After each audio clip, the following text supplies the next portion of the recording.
It takes a lifetime to learn the language of painting, drawing, and sculpture, and it takes another lifetime to use it. It takes courage to cross over the line between being taught and being self-taught. There is no going back. Francis Bacon was self-taught. Titian started his art education at age 12. Matisse studied for 11 years in and out of ateliers. And at age 70, Hokusai considered himself a student. We at the Studio School believe in the rich history of art made over time on many continents. We excavate great art of the past through transcriptions. We learn its secrets through this process. Philip Guston once said, "You have to come from somewhere. You don't just fall from the sky." So we claim the rich connection of art through time and space. Once the students start the program, they become aware of the similarity in studying philosophy or ethics. Our students become astronauts and travelers, gaining a lifetime of adventure, surprises and treasures. All this is found slowly and soundly, silently and humbly, both physical and metaphysical. Instead of looting the past, our students assimilate it and learn from it. Art can take us to a spiritual and mysterious destination. We believe that now is the time to think about what we have to experience closer to us. It is the time to touch and see the magic that has lasted thousands of years. We experience weight in a new way, space in a new way, adventure and discovery in new pathways of vision. During the pandemic, instead of destroying the great spirit of the school, new technology strengthened it. Although a barrier to our core mantra, truth to the experience, and a search for form and space, the lockdown made us rethink the possibilities. The new teaching platform is evolution and revolution melded together. We have intensified the marathon idea even further by teaching artists in their own studio. So the great practice of routine and process can be experienced in the home. Each studio becomes a satellite site for the group and a haven for each artist. The inherent isolation of working from home is overcome by the exchange of ideas and access to programs that enrich our art history instruction. In our new expanded vision of the school, we have the virtual and the actual coexisting side by side. Now we're able to accommodate those talented and enthusiastic artists who want to enroll at the studio school but can't for reasons of geography or other circumstances. The virtual certificate becomes an ideal solution for them. We have new students from Australia, South Africa, Korea, Japan, Mexico, and the UK, and from all over America. The building at 8 West 8th Street is still the main hub of our endeavours. We are no longer limited by its physical size. Our students loved the Good Ghosts from a time when it housed Daniel Chester French's maquette for the Lincoln Memorial. They marvel at the thought of the invisible presence of de Kooning's attic, a painting which is now at the Met, and once hung in the school's lobby. They love the fact that Philip Guston experienced the naked light bulbs and the claustrophobic attic space which appeared in his paintings in the 1970s. Welcome to the New York Studio School and its 2021 virtual benefit.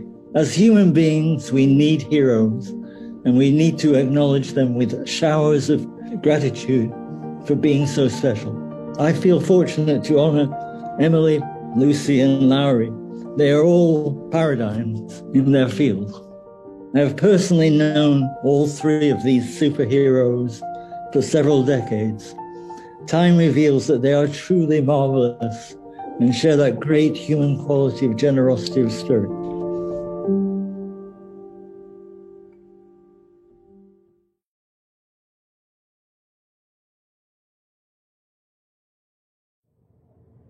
Good evening. My name is Agnes Gunn, and I'm so happy to introduce my dear friend, Emily Braun. I first met Mimi when she was still a doctoral student in the early 1980s. It was the beginning of her career, which began as an advisor for art in public spaces. In this role, Mimi worked with Barnabas McHenry of the Lila Atchison Wallace Foundation and Mayor Koch's office to save the Thomas Hart Benton mural, America Today, for New York City. After its purchase by the Equitable Life Assurance Company, she helped organize an exhibition of the mural's restoration at the Williamstown Art Conservation Center. For the Equitable, she oversaw a $10 million arts budget and worked with selected artists: Scott Burton, Roy Lichtenstein, Saul LeWitt, Barry Flanagan, and Sandra Kia. At the time, in 1984, we hosted a dinner in our home for Sandra Kia, and Mimi attended. I recall her as intelligent, thoughtful, and dedicated to helping save these important murals. Little did I know this was only the beginning of a long friendship. It's almost impossible to detail all of Mimi's accomplishments. She is a distinguished professor at Hunter College and the Graduate Center, CUNY. She received her PhD in 1991 from the Institute of Fine Arts, New York University. A dual Canadian citizen, she did her undergraduate studies at Victoria College, University of Toronto. Her wide-ranging publications encompass late 19th century and 20th century European and American art, gender studies, visual, cultural, neuroscience, and art, Jewish cultural history and contemporary painting, and sculpture for 4 decades. Her research is focused on the relationship between art and politics. Mimi is the leading North American expert on Italian modernism and an internationally recognized authority in the fine arts of the fascist period.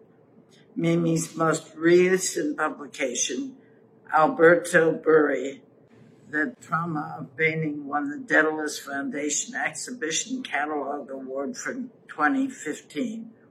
Her game-changing essays on Giorgio Morandi and Lucio Fontana set the historical record straight on these artists' supportive and relationship with the fascist regime. Mimi's influential work on Giorgio de Chirico has not only established his position as a key pursuer of modernism, postmodernism, but also the first to argue for his closeted queer identity as evidenced in his art and biography. Mimi is also one of the world's leading experts on Cubism and the curator since 1987 of Leonard Blotter collection. Mimi worked closely with Leonard on the choice and implementation of the historic gift of his Cubist collection to the Metropolitan Museum of Art in 2013. As a professor at Hunter College, Mimi has taught undergraduates and graduate courses for 30 years and consistently developed and nurtured the next generation of art historians and curators. She takes pride in involving students in her curatorial work and her extensive professional network as part of her strong commitment to mentoring. She's supervised some 60 MA theses and to date has directed 8 doctoral dissertations at the Graduate Center. She has done so much for Hunter College and for her students, helping to catapult Hunter and its art history program into a world-class institution, training the best and the brightest. I'm always learning from her and thank her for introducing me to the wonderful Center for Italian Modern Art on Broome Street. It's hard to comprehend all that Mimi has accomplished. She's brilliant, beautiful, gracious, and has continued to teach not just to her students, but all of us. I am proud to introduce my good friend, Mimi Braun.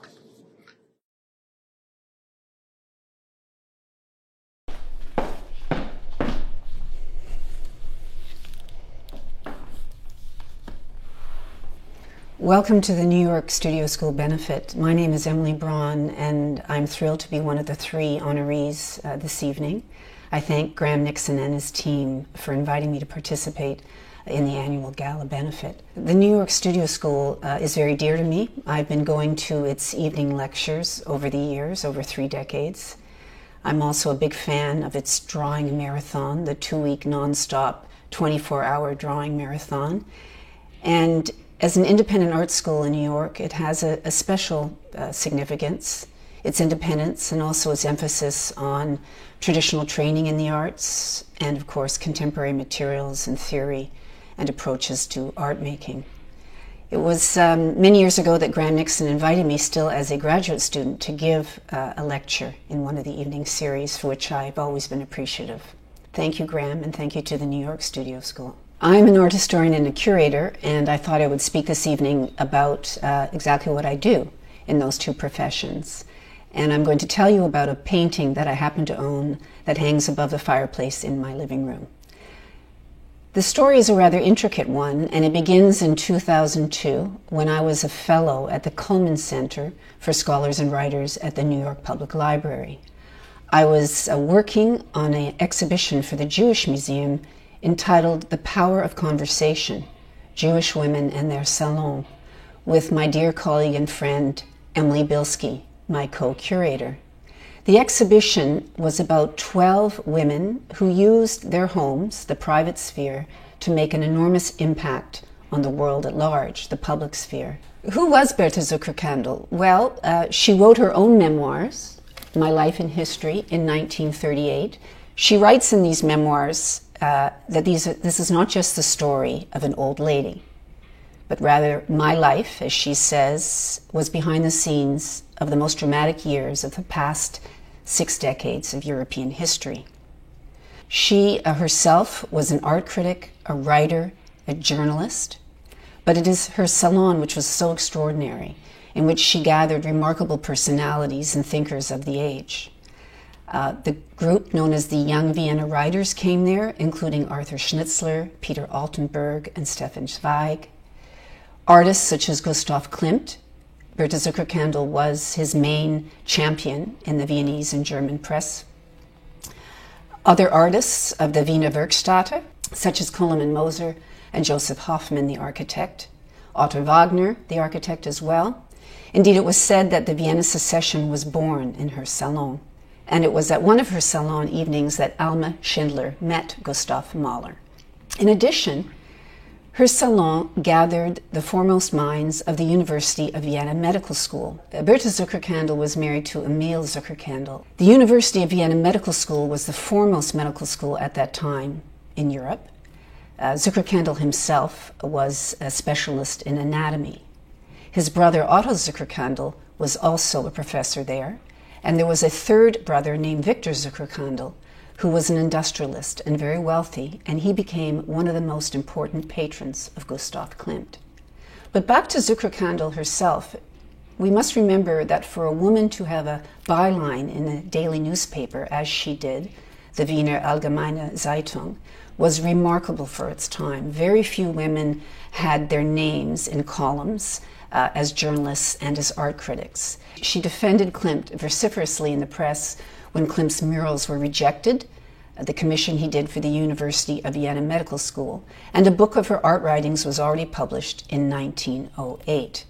Her salon was important from the end of the 19th century all through the 1930s. In the 1920s, she, along with Max Reinhardt and others, founded the Salzburg Music Festival. In studying Berta Zucker-Kandel, I read her autobiography. If you open the book, in the frontispiece is a black and white reproduction of her portrait by Eugène Carrière, the portrait that now hangs above my fireplace. It's interesting to see a painting reproduced in black and white because it can be quite different looking in color. This book she dedicated to her grandson, who had the same name as her husband, Emile. To my beloved grandson, Emile Zuckerkandel, I dedicate this film of my life. We were reading this book as we were preparing for the exhibition, and I was studying it and researching it at the Cullman Center for Scholars and Writers. One day, this catalog arrived in the mail. I got them regularly, catalogs for the so-called house sales or estate sales from Christie's auction house. As usual, I wasn't paying too much attention, but I was flipping through the furniture, the porcelain, the glassware, and some artwork. And there, I stumbled across the portrait of Bertha Zuckerkandel, in color, that had been reproduced in her autobiography. It did not, however, identify the painting properly. Although it stated it was by Eugène Carrière, it said it was a portrait of Lucie Gallimard, the mother of the Gallimard publishing house founder, Gaston Gallimard. But I knew it was the portrait of Bertha, and it was misidentified here. It was also estimated at a fairly low price because it was part of these estate sales. And Carrière, despite being one of the titans of French art in the late 19th century, along with his close friend Auguste Rodin, the sculptor, at this point is less valued for reasons of historical fate. So I was absolutely astounded that this portrait was up for auction now in New York City in 2002. And I decided that I had to go view it to see if it was the real thing and what it actually looked like. I took my older son down with me to the auction house. He was about 6 then, already watching James Bond movies, so I gave him specific instructions to pretend he was sleuthing, like 007, and not to say anything when we walked by the painting, as not to give anything away that it might have any kind of significance. Sure enough, it was the portrait of Bertha Zuckerkandel reproduced in her autobiography. And I might add, it was in a really unfortunate, overly decorative frame. But be that as it may, that was the picture. At that point, I was determined to have it because we really wanted it for the exhibition. What could be more important than this portrait of the salon woman herself? So I left a bid by telephone, which is quite ironic since that is something I would not normally do. You leave a bid and hope for the best, that the painting will be yours. I should have been a little more forceful. After all, we really needed it for the exhibition. I found out that my bid was the winning bid and that the portrait was now mine. It's difficult to see all the beauty and subtlety of this picture from a distance. Eugène Carrière has depicted Bertha Zuckerkandel sitting on a chair. You can see the faintest outline of what looks like a Bentwood Thonet chair. She has a red rose of some kind in her dress, a touch of lace, but it's the paleness of her hands that emerge and of her face, which is very much a sincere portrait. Carrière was very close to Auguste Rodin. It was said that Rodin painted with sculpture and that Carrière sculpted with shadow. And this sfumato style, the way that it is built up of tonal nuances, and the subject of the picture just seems to emerge from this ineffable atmosphere, was Carrière's signature style. The two artists were so close that they collected each other's work, they exhibited together, and their families met regularly. Of course, Rodin's career and reputation has long eclipsed that of Carrière, but he was one of the titans of French art in the late 19th century. His work is in the MoMA, the Met. In fact, his self-portrait at the Met was hanging until very recently in the Rodin Hall and elsewhere around the world. He was known for his portraits, self-portraits, and particularly of domestic scenes of mothers and children. So Bertha's emerging here from this sfumato background. And note the frame. Frames mean a lot to me and a lot to paintings.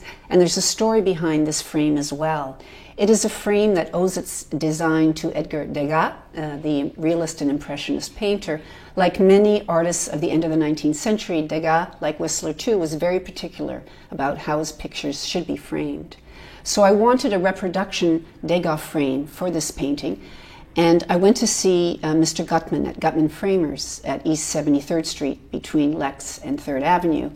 Mr. Gutman himself was a Holocaust survivor, and I told him the story of Bertha Zuckerkandel and how I found the painting, every art historian's dream, to find an unknown painting. Well, it was not an unknown Carrière, but it was misidentified, and he was fascinated by it. and the story, of course, that she too had to flee Austria. A few weeks later, Mr. Gutman called me. I cannot imitate his German accent, but he said to me, "Professor Braun, your painting is ready, and it's not a reproduction Degas frame. It deserves a real period frame, and that is what I have found for you." Of course, the frame ended up costing more than the painting. Bertha Zuckerkandl was seated in Carriere's studio. Carriere talks about the fact, and Zuckerkandl repeats this in her autobiography, that he would speak with his sitters in order to draw out their personality. She writes that there was a touch of melancholy in her portrait, and that the artist noticed that. And then she goes on to explain in her autobiography why that was so. This is worth reading. The last decade of the 19th century will always be known in history as a period of a noble fight for humanity. It was a time of great moral insurrection. An almost fanatical cry for truth arose from courageous souls, and the whole world listened longingly to their cry. The Dreyfus affair, the martyrdom of an innocent man unjustly tortured, this touched the conscience of the whole world. In these unforgettable years, I lived intensely, and she was visiting her sister Sophie Clemenceau while she was having her portrait painted. And it was here, while she was having her portrait painted, that she learned of the Dreyfus affair. She continues, "The man who gave me this insight into the truth was the artist, whose moral greatness elevated him far beyond the limits of his art." Zuckerkandl goes on to recount that when Dreyfus was finally set free, she attended a dinner given in his honor. "All the leading figures were present," she writes. "I was sitting between Carriere and Picard. Opposite was Émile Zola. But instead of the happy and victorious mood that might have been expected, a heavy, dark atmosphere hung around the dining room table. Then Carriere leaned over to me and whispered, 'You see, this is the disenchantment of those who have had to sacrifice.'" We had the painting now for the exhibition. We could put it in the installation, and it was appropriately reframed. But then I faced another issue. As an art historian, I had the issue of ethics. This picture had been purchased in New York in 2002, but the likelihood was strong that Bertha Zuckerkandl had to sell it when she fled Austria in 1938, that it was either seized illegally or she was forced under duress to sell it to the Nazis. What was I going to do? I couldn't hang it in the exhibition without doing due diligence. And this was also part of my research as a curator and art historian. As it happened, her grandson, to whom she dedicated her autobiography, Émile Zuckerkandl, was alive and well at around age 80, living in Palo Alto. He was a noted scientist of molecular evolution. Working under Linus Pauling in 1962, they discovered the so-called molecular clock. So I wrote to Professor Zuckerkandl by email, saying that I had discovered this painting, and had it been illegally taken from his grandmother, it was, of course, his. Within 24 hours, I received an email back from him. Palo Alto, October 7th, 2002. "Dear Ms. Braun, your extraordinary, exciting letter just got into my hands. Let me proceed tonight with the most urgent, and leave other parts of my reply for some time very soon. The portrait of my grandmother, Bertha, by Eugène Carriere, was not, in capital letters, unlawfully seized by the Nazis. It would have been had it still been in my grandmother's or her family's possession in 1938. At a time now, I can't define, perhaps even before I was born, my grandmother, who was often short of money, sold this painting to an American. She mentioned his name to me, and probably more, but I don't remember anything else about the buyer except for his nationality. So please, go ahead with your purchase. What an extraordinary find. What an extraordinary story."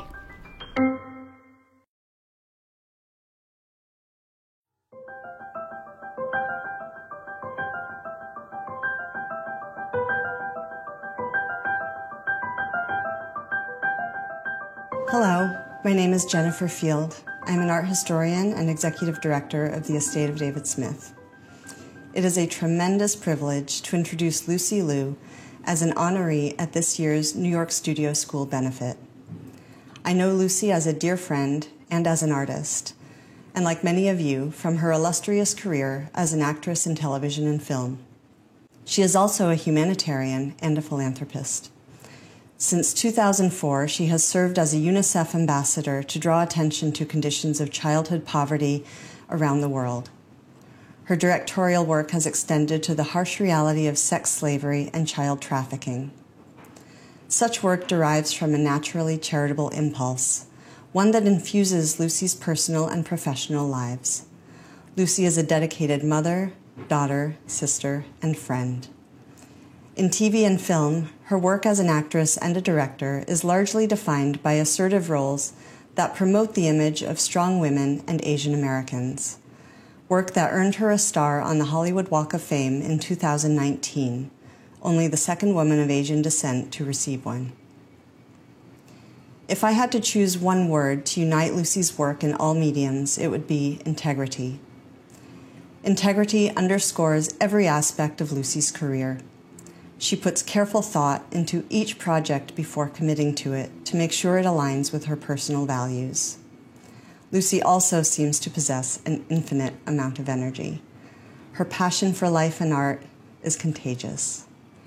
Her deep intelligence can reveal itself through clever wit that brightens a room, as well as in profoundly insightful works of art that she creates in her private time.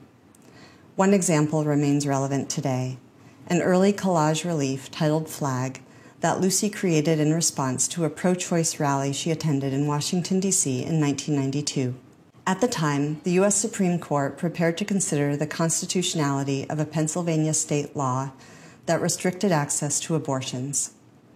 Lucy incorporated in this work black and white photographs that she took at the rally, as well as newspaper and magazine clippings of women from popular magazines and art historical references, such as Fernand Léger's painting Three Women and Barbara Kruger's famous image containing the slogan, "Your body is a battleground," which is now recirculating as protest against the new anti-abortion law in Texas. Flag is at once deeply personal and a sensitive political and cultural critique of gendered tropes borrowed from both popular media and art history. Lucy's visual artwork, her earliest form of creative expression, remains the foundation of her remarkable career. She first worked in collage and photography while a student at Stuyvesant High School in New York City.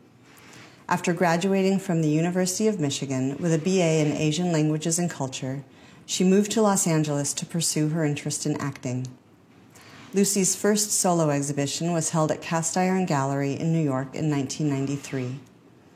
This show earned her a grant to study in Beijing, a period that she embraced as an opportunity to learn more about her Chinese heritage. Her experience there became the subject of a body of work shown in another one-person exhibition at Purple Gallery in Los Angeles in 1997. Lucy continued to work in collage and photography while in LA. In 2004, she returned to her native city of New York and enrolled in painting classes at the New York Studio School from 2004 to 2007. Her work has recently been featured in 2 museum exhibitions: Unhomed Belongings at the National Museum of Singapore in 2019, and a retrospective at the Napa Valley Museum in California, which I had the immense pleasure of seeing this summer. It is useful to describe the content of Lucy's work through her choice of materials. As a drawing medium, Lucy uses string as an important symbolic element representing protection and hope. In one work, begun in response to the 9/11 terrorist attacks on New York and D.C., Lucy used string and an abstract reference to Piero della Francesca's painting, The Baptism of Christ, to investigate the notion of forgiveness following extreme tragedy. In other series, Lucy explores the intersection of psychological and physical pain through the image of the human spine, which she stitches in thread on backgrounds of collaged paper, fabric, or raw canvas. Exquisitely rendered, these works also embody an uncomfortable tension. Lucy's work in sculpture engages the ability of repetition to create a trance-like state that often accompanies feelings of either pain or ecstasy. Notions of security and salvation, such as those raised by the September 11th work, are explored in a series called Lost and Found, which consists of bound volumes with pages hollowed out as repositories for found objects. Detritus that, through careful placement and preservation, Lucy has transformed into relics of human life. In painting, Lucy works large scale, using loose, broad strokes and vibrant colors to reinvent the Japanese tradition of shunga, an antique erotic art form traditionally made as woodblock prints. The exaggerated size of Lucy's canvases is part of a strategy to break taboo, a process that she has found liberating as a woman and as a first-generation Chinese American, reacting to the cultural norms of her parents, which she found treated sexuality as a closely guarded secret. Recently, Lucy has used silkscreen to explore the emotive potential of mechanical processes and geometric forms. For her, each shape, layer, and color is imbued with personal symbolism, metaphors for connections with people who have passed through her life. For Lucy, every gesture possesses meaning that reflects a unity of heart and mind. Given the New York Studio School's rich history as an institution founded by a group of self-motivated artists, it makes sense that Lucy's artistic career is honored here tonight. Her earnest dedication to art making and to social justice align her with some of the school's most renowned faculty and students.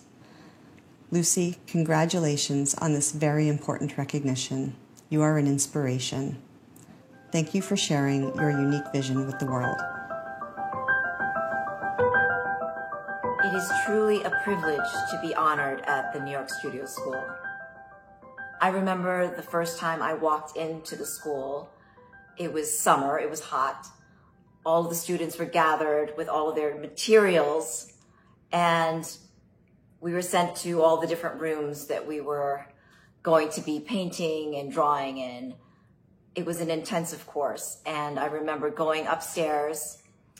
It was 3 flights of stairs, and it was incredibly hot, and we were given these tasks, these projects to do in a very short period of time.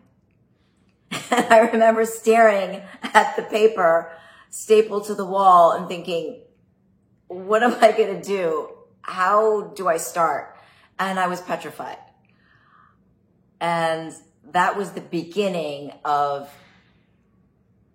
my process of learning what it truly is to be an artist. I don't think that I would be learning and seeing the way that I do now as an artist if it weren't for the New York Studio School and my time with Graham Nixon. And I think that it's very hard to read about art and just go to seminars and just do, these tasks and projects that you're given. It's about learning from a deep experience with students in that environment and having that intimacy.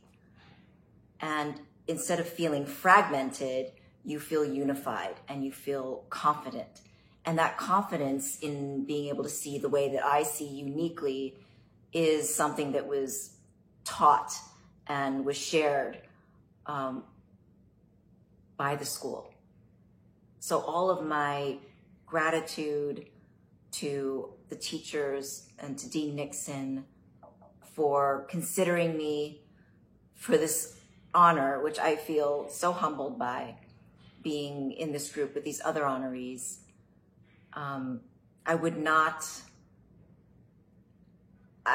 be the person that I am, not just as an artist, but as a human, as a mother, if it weren't for your tutelage and your guidance. So thank you for having me, and thank you all for being here today.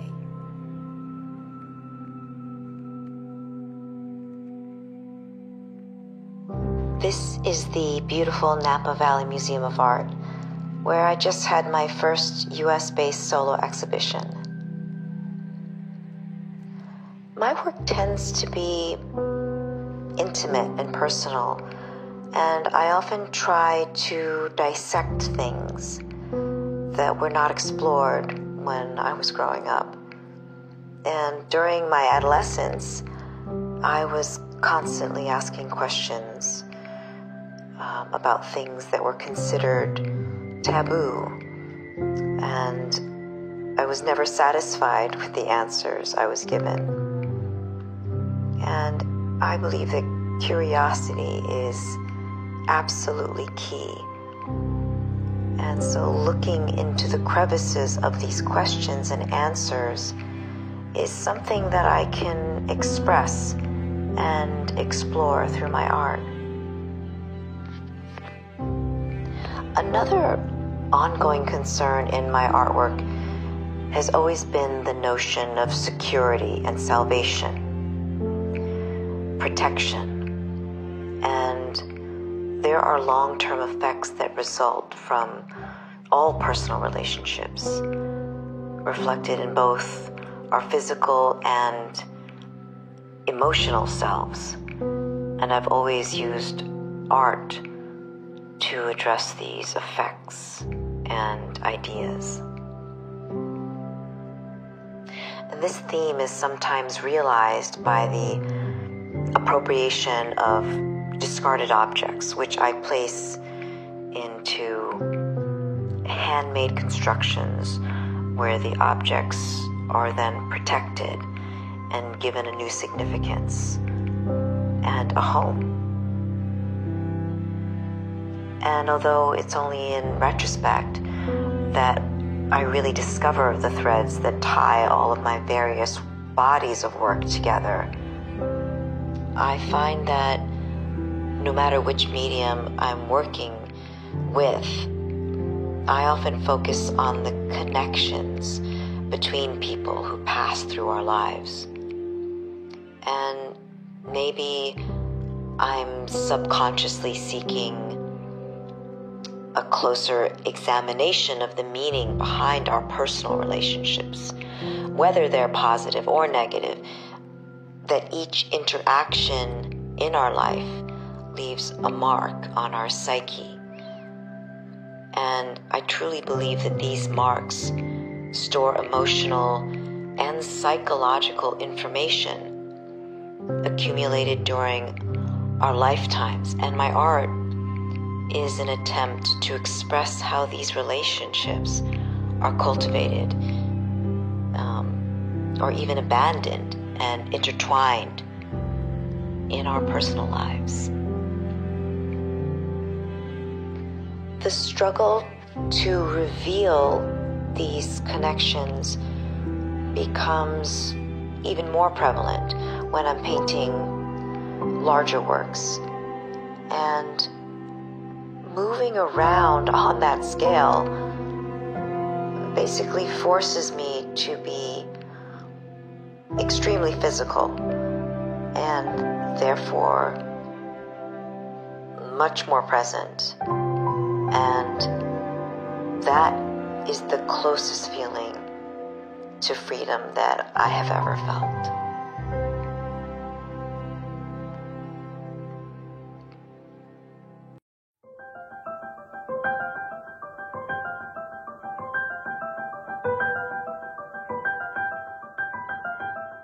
It is with enormous pride that I introduce my mentor, teacher, and cannon-bending friend, Laurie Stokes Sims. It has been a privilege to be in her company, included in her work, and bask in her brilliance for the past 2 decades. Despite our idiosyncratic relationship, I a rebel in constitution and practice, and Laurie representing stellar rays of groundbreaking scholarship, she has continued to invest in my work and has demonstrated an unyielding commitment to go above and beyond what is obvious and easy. She has a unique ability to unearth new ideas and contextualize important and underappreciated ways of being. Her mighty and unwavering commitment to the advancement of the arts has blazed a trail for 2 generations of artists of all kinds. And throughout her career, she has helped shape visual culture on a global scale. Her path was no mistake. Laurie's love for visual arts was nurtured from childhood. Her parents, visionaries and futurists in their own right, believed in her passion for art, giving her wings to soar at a time when determined resolve and imagination were the only way forward. A scholar whose graduate and doctoral work encompassed African architecture, the work of Wilfredo Lam, and the international avant-garde, Laurie's promise to privilege the work of creators of color and shape cultural discourse was established early on.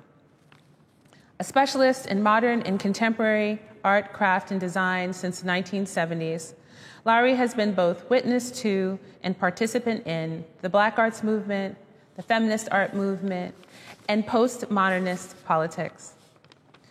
Today, she continues to engage matters of contemporary discourse with passion and rigor. As the first African-American curator at the Metropolitan Museum of Art, Lowery's 30-year career left an indelible mark on the institution's legacy, broadening its aptitude for critical analysis, cultural investigation, and community engagement. Following her time at the Met, she led the Studio Museum of Harlem as its executive director and president, shaping its thesis and framework as she mentored the next generation of arts leaders. In the third phase of her distinguished museum career, she turned her focus to craft and design as the chief curator of the Museum of Arts and Design, once again laying the foundation for the recognition and the broader understanding of the powerful creativity and the indigenous technologies of the Global South. In addition to this work, she's curated innumerable exhibitions with clarity and depth, receiving countless awards and authoring an exhaustive number of books and essays investigating issues of race, place, process, materiality, spirituality, and gender, with esteemed colleagues and collaborators from around the world. Lowery's greatest genius lies in her transcultural proficiency. Her voracious curiosity and monumental expertise has created many constellations of interrelation. Through the study of her work, there is promise for diasporic rerouting and reconnection. After over 4 decades of passionate dedication, Lowery is still ahead of her time. This is a villainously short overview of the career of a pioneering woman who has dedicated her life to reshaping the global study and appreciation of Pan-African visual culture. On behalf of innumerable friends and colleagues in the field, it is with great honor and continuous awe that I introduce the incomparable Lowery Stokes Sims.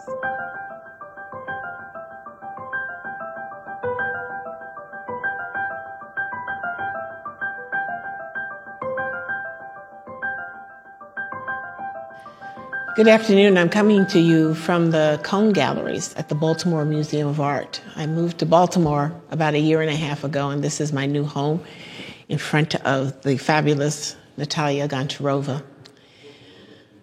I'm so greatly honored to be recognized by the New York Studio School. In truth, throughout my career as an art historian and a curator, I've always gravitated towards artists. And I think that part of that is because of some of the education I had when I was in high school. I had a very serious fine arts concentration, and in fact, in my freshman year, I won the Catholic Youth Organization first prize for my drawing of the Madonna. And so drawing the Madonna was in Catholic school. That sort of really set my trajectory in terms of learning how to manipulate the materials of art. Then in college, wherever I could, in between art history and other courses, I took a course in ceramics with Jolyn Hosted and a course in weaving. So I've always been very involved in the process of making art. So to me, that shows how important art schools have been, not only to me professionally, but also personally. It's very interesting over this last year of COVID to sort of be sitting in my big overstuffed chair in Baltimore, reading about all the trials and tribulations of art schools throughout the country, throughout the world. I think that one can be comforted by the steadiness of the New York Studio School with its emphasis on a basic curriculum in painting and sculpture, and specifically emphasizing drawing. In this day of NFTs and digital media, which are important for moving art to another level and certainly enhancing the production of installations and performance, somehow coming back to the basics seems to be always important.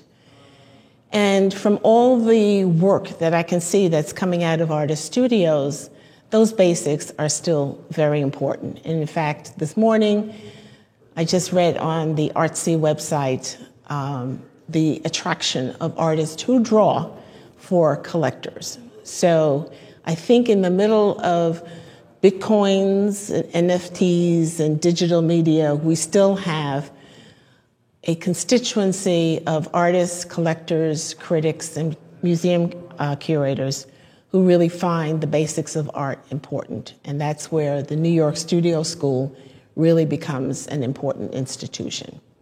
So thank you again for this honor. And I have to confess now that I am, again, involved in the visual arts, this time as a member of the Maryland Institute of Art Quilting Club. So I make little quilting squares in collaboration with my fellow quilters, and as an art historian, still finding discoveries in making art. So here we are again at the Cone Galleries at the Baltimore Museum of Art. I was asked to talk about a project that I am involved in now. And the most exciting thing I could think of to talk about is an exhibition upcoming at the museum in March of 2022 called Guarding the Art. And it is a project that involves the security staff acting as curators and bringing their perspectives to the collection.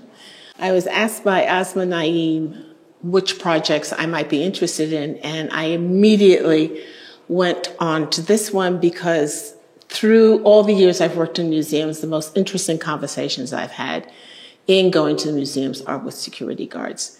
So with me are two of the staff members, our fellow conspirators, Katie Cook and Sarah Cho, who are both curatorial assistants, and they are the ones who are really coordinating all the project with the security guards and integrating them into the rest of the staff functions. So I wanted them to sort of talk about how they saw the project coming. So while a lot of our officers chose works that spoke to them personally, like we heard from Kellen, as a musician, he chose work that related to that. Other officers chose works for different reasons. For example, one selected works that had never been on view, or at least within the recent past at the museum. So that was a really fascinating discovery for all of us because we were able to see works, bring them to the museum that had not been seen by conservation in many years, and we have made a lot of new discoveries that way, which we didn't anticipate at the start of this show. Yeah, and it's been an absolute joy working with curators and conservation staff and security officers, our guest curators, looking at specific works together and learning together different ways that paint has been applied, thinking about how so many officers bring to I guess the experience, their own experience as artists and scholars and as musicians and as chefs, and they bring all these different perspectives that have been so enlightening, and looking at some of these works of arts from different perspectives that I think our audience will so enjoy getting to know. My name is Kellen Johnson. I am an 8-year employee at the Baltimore Museum of Art in the security department. I currently am a senior year voice student at Towson University, where I study classical voice performance. The reason why I chose to work in the Guarding the Art exhibition is because I wanted to show people, as a musician, the correlation that exists between the performing and the visual arts. The painting that I chose for this exhibition was Still Life with Large Shell by Max Beckmann, who is a German painter. When I was doing the research for my painting, I learned that Beckmann was married twice, and both of his wives were musicians. These are the reasons that I wanted to partake in this exhibition, to show that correlation and show that musicians and artists, they have always worked hand in hand. Hello, I'm Derek Mangus. I'm a guard here at the Baltimore Museum of Art, and I am participating in the Guarding the Art exhibition. My first choice is a small picture by an amateur artist from the 19th century, Thomas Ruckel. It's called The House of Frederick Cray, and it depicts the home of his soldier buddy whom he fought alongside with in the War of 1812. I zeroed in on the fact that the Washington Monument appears in the background, the first Washington Monument in the country, actually, before the one in D.C., which is in my neighborhood of Mount Vernon, where I live here in Baltimore. And I wait at the foot of that monument every morning on my way to work, waiting for the bus. Alongside learning about the process of setting up a show from beginning to end, working with different departments and different staff members, I find it very interesting, if challenging at times, to work with such a large group of people with so many different backgrounds and skill sets, all of which I think are reflected in the work that everyone's picking in one way or another. So it's very, there are the immediate lessons of what I was prepared for and expecting, and that's very useful, but also the sort of secondary lessons of working with such a large group of unique individuals.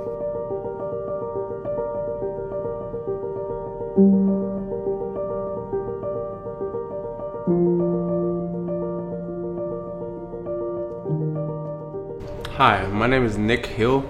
I'm a second-year MFA student at the New York Studio School. Hi, my name is Natasha Tripathi. I am a MFA candidate at New York Studio School. I'm studying painting, or at least I'm beginning to study painting. My name is Paula Querido, and I'm from Brazil. I'm on my first year of the painting MFA. Hi, my name is Avery Johnson. I'm from San Francisco, and I'm doing the master's program here at the New York Studio School. I've received an amazing scholarship to go here, so I'd like to say thank you to all our benefactors and friends for making my education possible. Being able to see places like the MoMA and the Guggenheim and being able to study the greats like Cezanne and applying it to my studies is amazing, so thank you so much. I wanted to thank you so much for supporting the scholarships and for giving me this opportunity and making this possible. I just wanted to thank Jane C. Carroll for the wonderful opportunity and scholarship to study here. I've been painting since I was 14. I'm 27 now, and I always thought it was like a crazy thing to try to be an artist. I love coming to the school every day. I try not to take any of it for granted. I try to paint every day. I try to work every day, draw, and I want to put forth my best foot. My name is Samantha Howard, and I am joining the virtual certificate program at the New York Studio School. My name is Carolina Brunet, and I'm taking the virtual certificate in New York Studio School. I'm going to start next week, and I'm very excited. You know, I lived in New York for 10 years, and I now live in California, and I was able to connect with my favorite art school and really sink my teeth into something in a very meaningful way. So the virtual format has been pretty much life-altering for me, and I remain totally grateful and excited about it. It has been great for people that are far away from New York to feel part of the community there. I was living in New Jersey, and I was experiencing the community there. And right now, to be in California, but feeling that I am in New York too, it has been a plus. I really want to thank you. The effort that all the school has been making, and to give you the opportunity, people who really want to continue.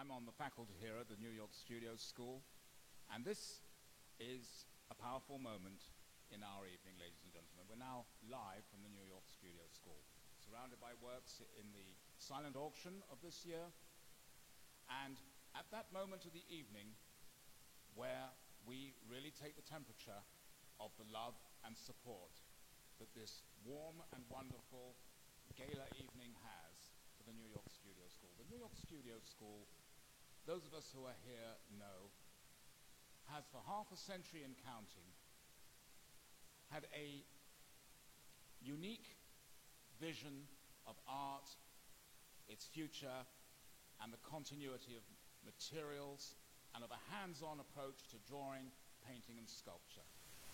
In these unprecedented times for the human race, where we've all gone virtual and where a sense of direct connection with the hand and with materials and with colleagues and with schools has been so fractured, the studio school is not only surviving, but amazingly is thriving and turning a corner, finding ways to use technology to further and broaden its vision of education, and it's really inspiring to watch. So we're at that stage, ladies and gentlemen, where the people who are logged in,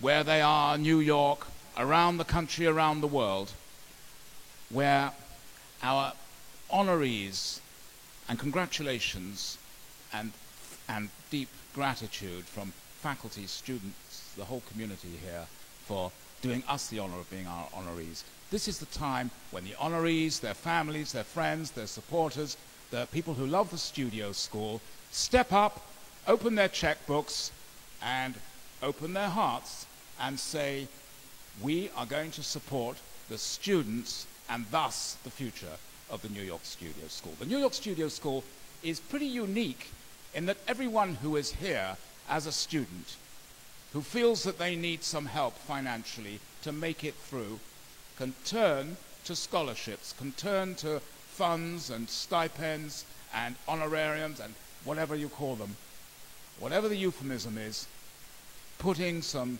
cash in the pocket of the students so they can keep up their work and their commitment here at the New York Studio School. That needs your generosity, and luckily for us all, the chairman of the board has got us starting this evening with a spectacular donation of $5,000 towards student scholarships here at the Studio School.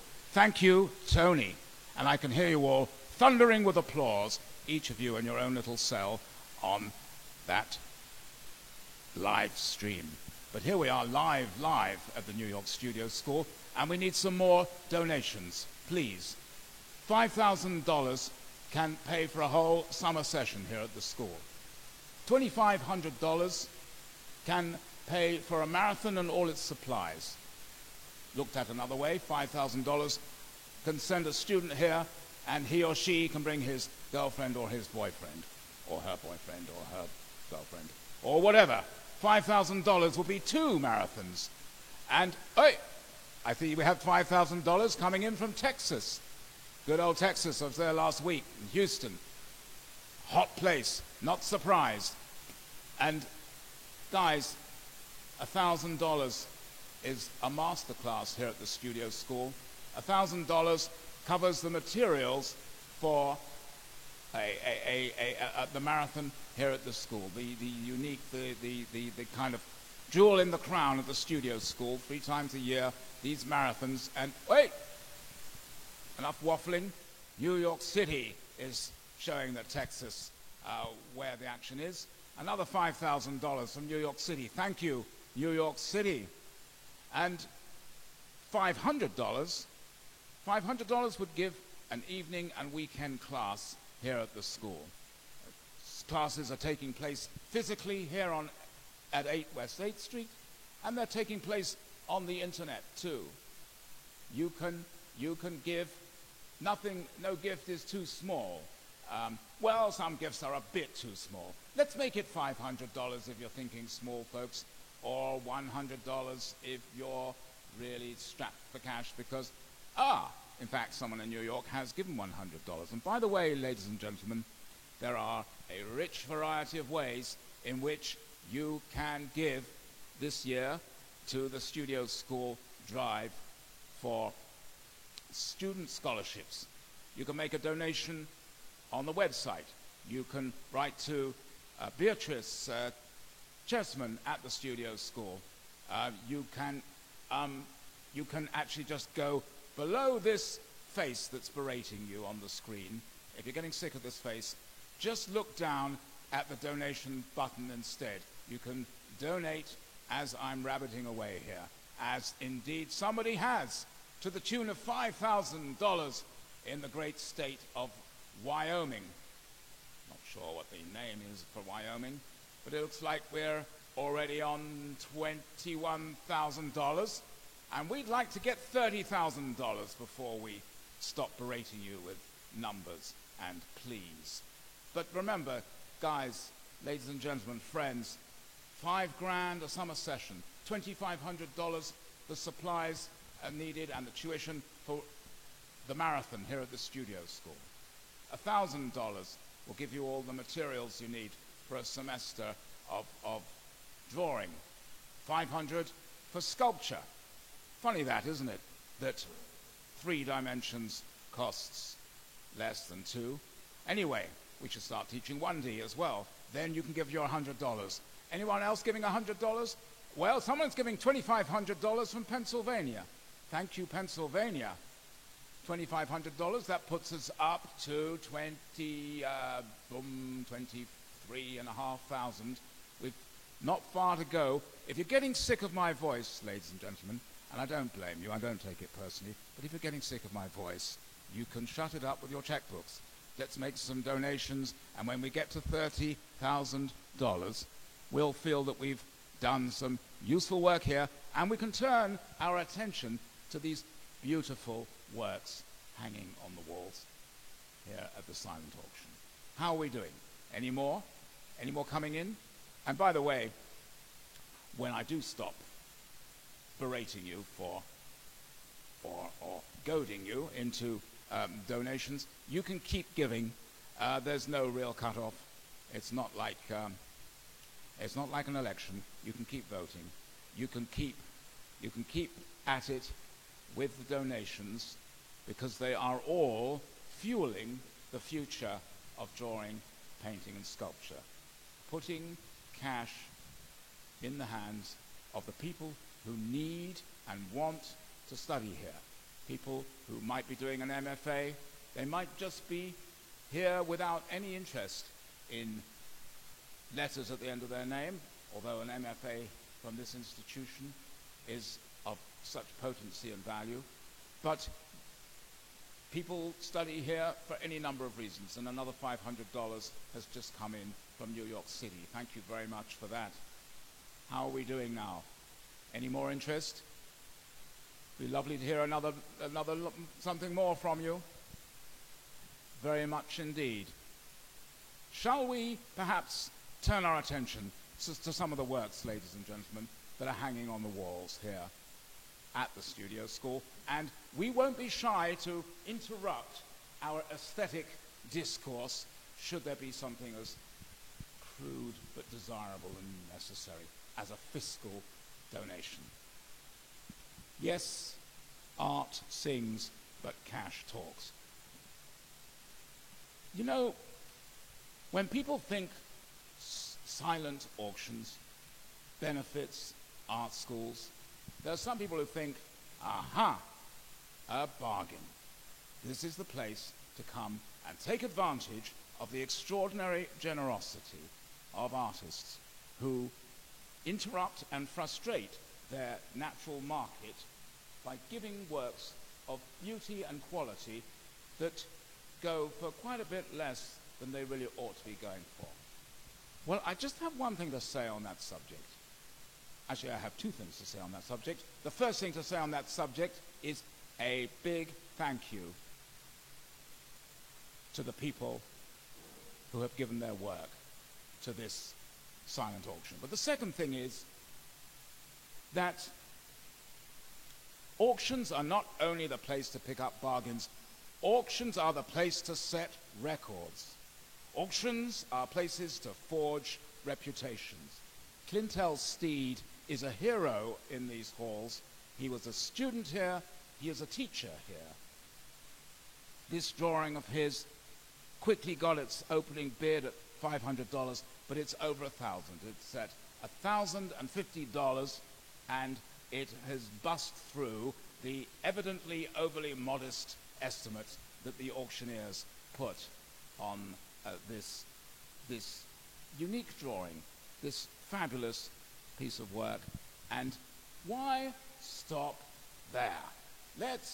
We've doubled his estimate. Let's triple it. Let's quadruple it. And by the way, while we're looking at things to hand, you might think that our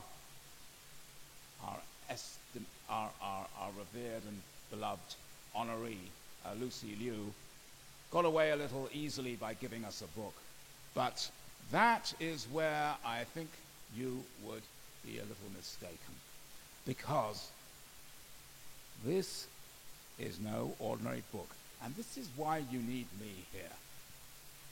You need me here because when you're looking at a JPEG on the screen, even if you're looking at the walls here, you may not get that this is not an ordinary book.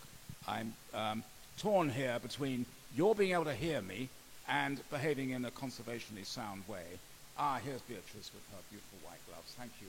And you open this book, and what you get are objects found around the Navy Yards of Brooklyn Navy Yards, where Lucy Liu keeps her studio. And she has created here something that's between a medieval reliquary and a Joseph Cornell surrealist box. For $1,800, it can be yours. That's where it's at the moment. The opening bid would be $1,800. Let's honor our honoree, and at the same time grace our shelves with a unique talking point. This beautiful book, number 83, by Lucy Liu. Now, how are we doing? How's Andrea Belag doing? My old friend, founding student here, virtually a founding student. $1,800 as the opening bid. It's the opening bid, it's not the current bid. This voluptuous, sensuous work on wood, the color just sinking into the texture and at the same time bouncing out. This voluptuous, curvaceous form could be yours for $1,800. Now, here, let's take this Maidry, let's take the Maidry McPhee off the wall, can we?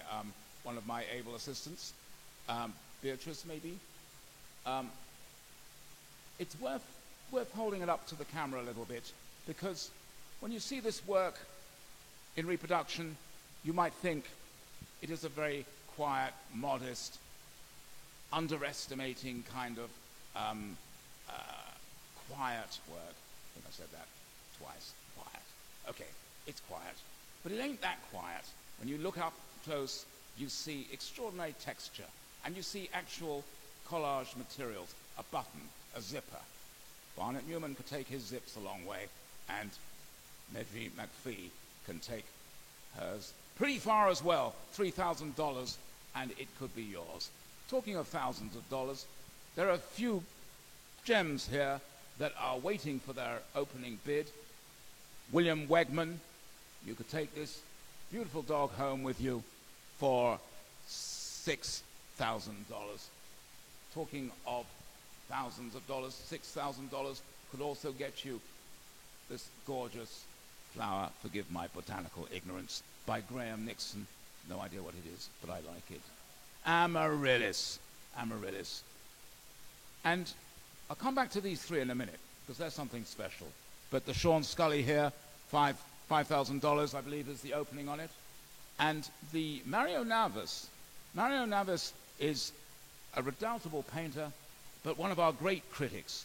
And as a critic in days past for the New York Observer, he's independent these days, but when he was on the Observer, he was a steadfast supporter and defender of the New York Studio School. And his love doesn't end there. He donates this extraordinary, gorgeous, shimmering kind of surface. Reminds me of the great modernist painter Amédée aux Enfants, or maybe Patrick Henry Bruce, the American realist. And for $2,500, it could be yours. If you didn't give $2,500 to support a marathon with supplies, how about supplying yourself with a Mario Navis? Well, here is the work of Heidi Howard, a hot-button 2014 graduate of Columbia. I believe she would have been a student of Susanna Coffey on that wall over there. It's now at $1,000. Doing pretty well at $1,000. You could let someone walk away with a steal, or you could intervene with a bid of your own. Give them a run for their money. I don't think anyone should walk home with a Heidi Howard of that size and luminosity and audacity for a mere $1,000. But on the other hand, whoever has bid $1,000, thank you for your vision and your courage. By the way, Alex Katz, founder, faculty of the New York Studio School. It's at $3,000. There's already been a bid or so, but don't feel shy to jump in. And, you know, Graham Nixon, we take him for granted a little bit in these halls, our dean of so many years. He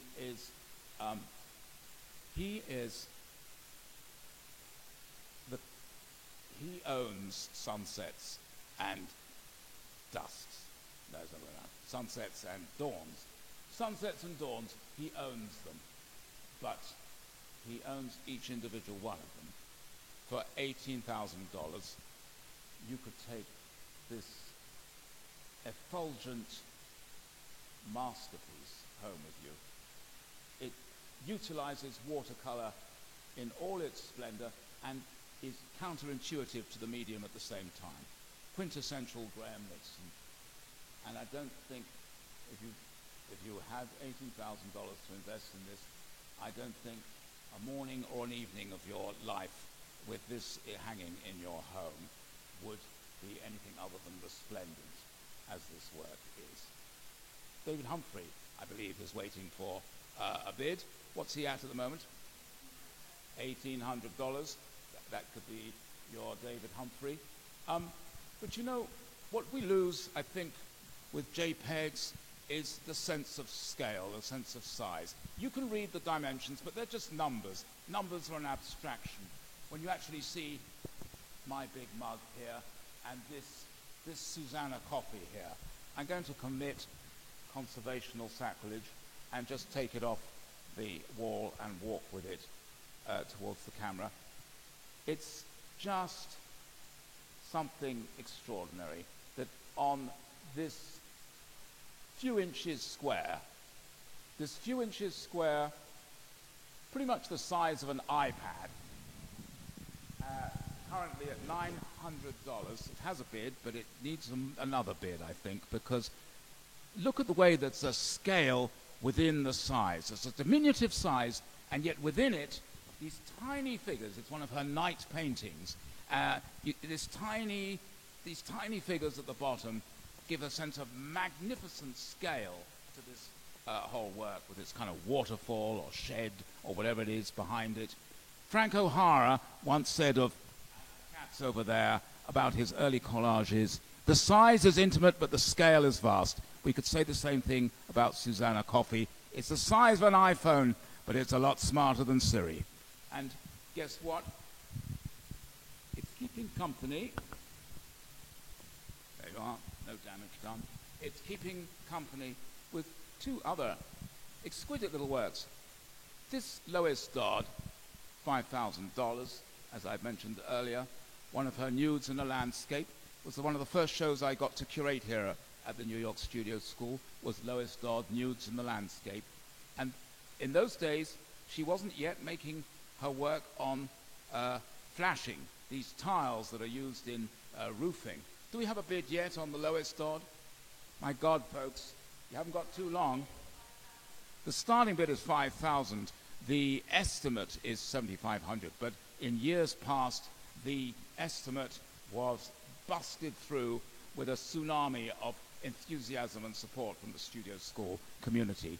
Lois Dodd, senior painter of the New York School, just the audacity, the weirdness, the sexiness, the subtlety, the bravura, the independence of spirit in that painting and the way that acid lime green just throws itself out at you.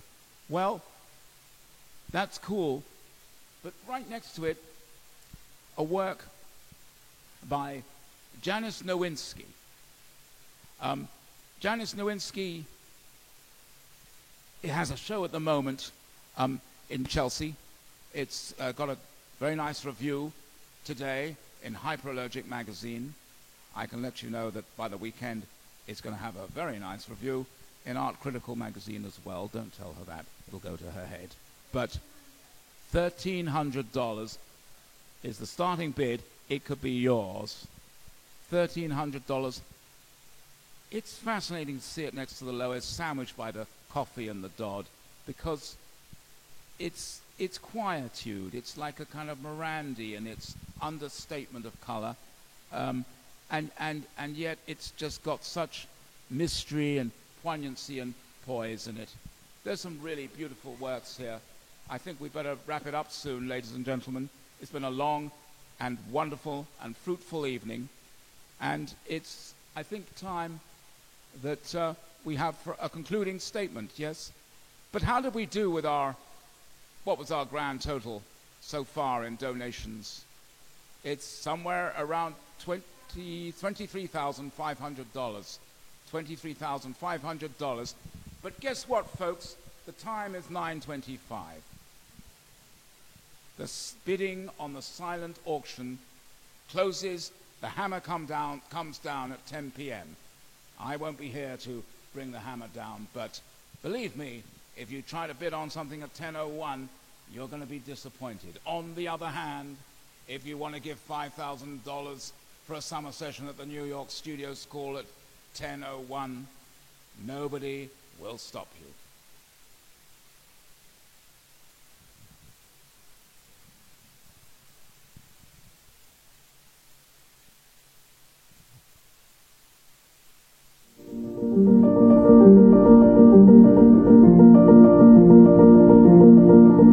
This great institution thrives thanks to the talented team of students, faculty administrators, trustees, and donors.